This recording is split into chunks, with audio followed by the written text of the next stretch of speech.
Welcome into the ADN studio. Hope you're having a great week. I'm Hali Oughton. We're in the final week of conference play in men's hoops, so we welcome Mike O'Donnell into our studio one last time before we head down to Orlando for the American Championship. Mike, what can we anticipate in the week ahead, the last week in American regular season play?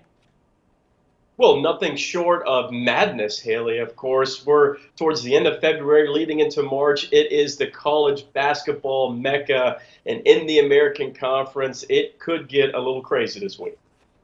Heading into any season, there's always predictions on how the year is going to play out, but in your mind, who has defied the preseason poll heading into this year? You gotta love the concrete preseason poll by the media and coaches, because we expect it to go exactly the way that we predicted, but it never does. And two teams that really stand out for me are Houston and Memphis. Houston was picked to finish 6th in the preseason poll. They are firmly in 3rd place and a legitimate NCAA tournament team, which I'm not sure everybody actually expected. But Coach Sampson and his crew has done an unbelievable job, and we'll get into that in a second. Memphis was picked to finish 9th, and they are firmly in 5th place. Coach Tubby Smith has done an unbelievable job. Let's take a quick look at Memphis first.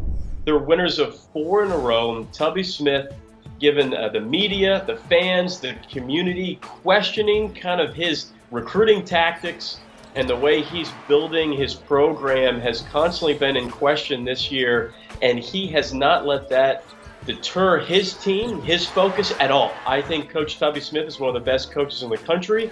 He is a Hall of Famer, and he's only one of 2 coaches to take 5 different teams to the NCAA tournament. I think Tubby knows what he's doing when he's building a program, but if you look at the Tigers, they're in sole possession of 5th place. Potentially, they could move up to 4th place if they win out in their home games versus USF and ECU. This is a team that has NIT potential, postseason potential towards the end of the year, depending on what they do in the conference tournament.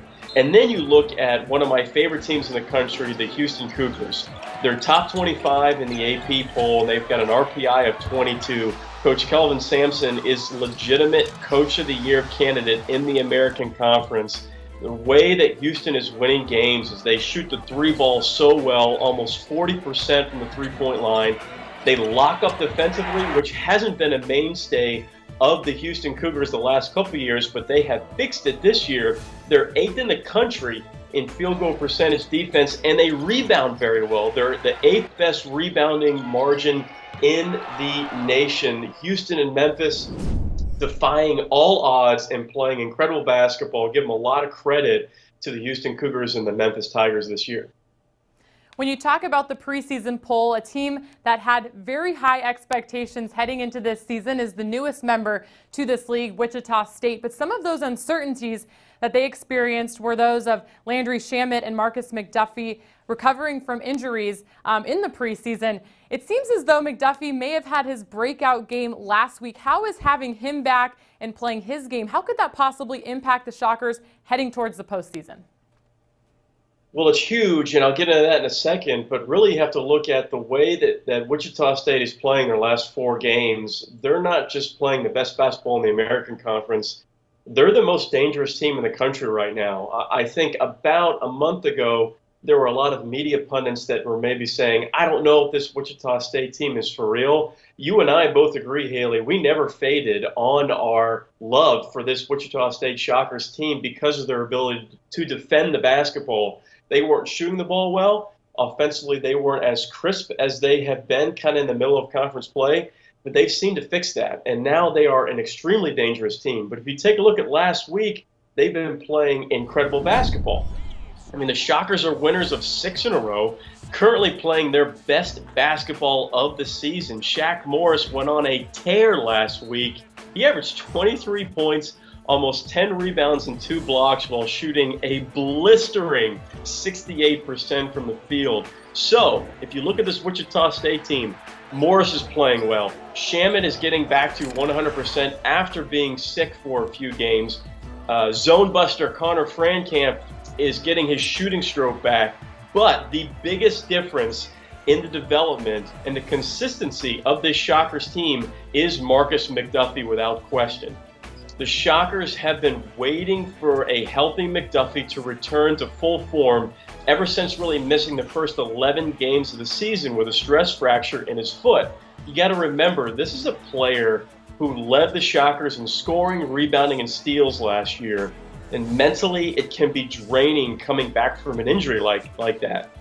So a monster amount of credit goes to McDuffie for staying the course and fighting back to the level that he's accustomed to be playing at. It's perfect timing for Wichita State. They are firing on all cylinders at the right time of the year, towards the end of conference play, leading into the conference tournament. And they're playing like the best team in the American Conference, and that's a lot due to Marcus McDuffie, because he takes so much pressure off Shamet, Morris, and Frankamp that when you add those four pieces together, this is a team that can make a legitimate Final Four run in the NCAA tournament. Wichita State, certainly a team, as you just mentioned, that can be very dangerous heading into March. But speaking of the postseason in general, what is it looking like for teams in the American across the board? I think you could potentially have 7 to 8 teams play some type of postseason after the conference tournament. I think there are 3 legitimate no-brainer teams at large bids that will go to the big dance. That is Cincinnati, Wichita State, and Houston. And when you look at their resumes, I think it speaks for themselves. But if you take a look at Cincinnati, I think they'll fall between a 2 and 4 seed range. Probably, realistically, will be a 2 or a 3 seed in the NCAA tournament, depending what happens in the conference tournament. Wichita State will fall between a 3 seed and a 5 seed. I really think that 3 seed is the most legitimate option for the Shockers, which is perfect for them given their body of work, and it sets themselves up nicely from a seeding standpoint. And then you have to look at Houston. I think Houston is in. I think it's a lock, and you'll see the Cougars fall between a 7 to 8 range from a seeding standpoint in the NCAA tournament. Now, who else do we have that could be playing postseason? If you look at, if it's Houston, Wichita State, or Cincinnati, if they win the conference tournament, then there will probably only be those 3 teams in the big dance. However, UCF, SMU, Tulsa, Temple, and Memphis, you could all see them in the NIT and or the CBI. I think UCF, SMU, and Tulsa are locks for the NIT. I think you will see at least 3 teams from the American in the NIT. You have UCF that sits on a 69 RPI. They've got a big win, non-conference win over Alabama. SMU has an RPI of 98, but their strength of schedule is really strong at 45, and they have big wins over Arizona, USC, and Wichita State at Wichita State. And then Tulsa, a team that not many people are talking about, they have a 75 RPI, and they have a huge road win at Kansas State. And then you have to look at Temple and Memphis. They might, if they don't make it in the NIT, they will certainly be in the CBI tournament. Temple, the strangest team in college basketball, their strength of schedule is ridiculous at 6. They have an RPI of 40. Those wins over Auburn, Clemson, and Wichita State are incredible. And then Memphis, we talked about the job that they've done, winners of 4 in a row. They're NIT or CBI bound. Their RPI is top 100 at 94, but they've got their best wins are Temple and Houston. They don't have great wins in the non-conference, but playing late helps. And I think you will see the Memphis Tigers play some postseason basketball depending on where they end up. Mike, you mentioned predictions for seeding in the NCAA tournament, but before we make it there, the American Championship is the first stop, and there's 11 of 12 seeds still up for grabs. So with that being said, what are your games that you have circled on the calendar this week?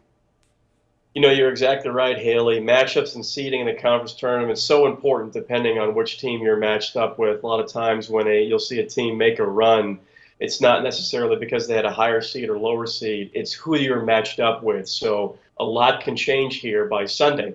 There are some massive games I'm looking forward to, one on Wednesday, 2 big ones on Sunday.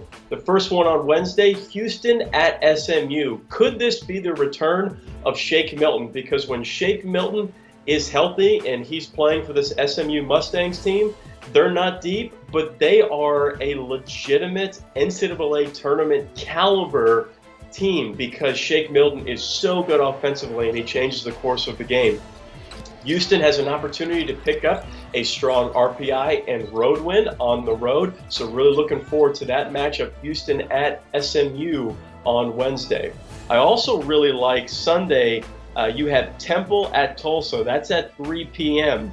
And no one's talking about Tulsa. They're sitting in 4th place, and Coach Frank Haith has done an unbelievable job with this Golden Hurricane team. They're winners of 6 of the last 7.